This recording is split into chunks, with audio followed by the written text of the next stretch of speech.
ఆగమేఘాల మీద ప్రజలకు మేలు చేస్తామంటూ కేసీఆర్ తెచ్చిన ధరణి పోర్టల్ చివరికి భూ దుర్వినియోగానికి అడ్డాగా మారింది. 25 లక్షల ఎకరాలు అక్రమంగా కొట్టేసిన ఈ ధరణి వ్యవహారంలో అసలు నిజాలు బయటపడ్డాయి.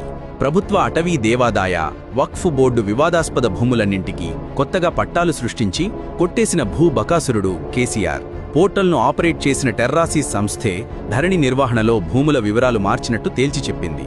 ధరణికి ముందు రాష్ట్రంలో 1,30,00,000 ఎకరాలకు మాత్రమే పట్టాలు ఉండగా ధరణి వచ్చాక 1,55,00,000 ఎకరాలకు పట్టాలు ఏర్పడ్డాయి.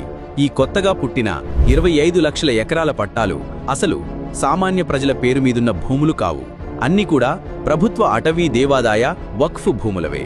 ఇప్పుడు ఆ 25 లక్షల ఎకరాలు ఎవరి పేర్ల మీద రిజిస్టర్ అయ్యాయో సర్కారు లోతుగా అన్వేషిస్తున్నది. ఇది కేవలం భూముల దోపిడీ కాదు, తెలంగాణ ప్రజల భవిష్యత్తు దోపిడీ. ధరణి అంటే భూరక్షల కాదని కేసీఆర్ భూదందా అని బట్టబయలైంది.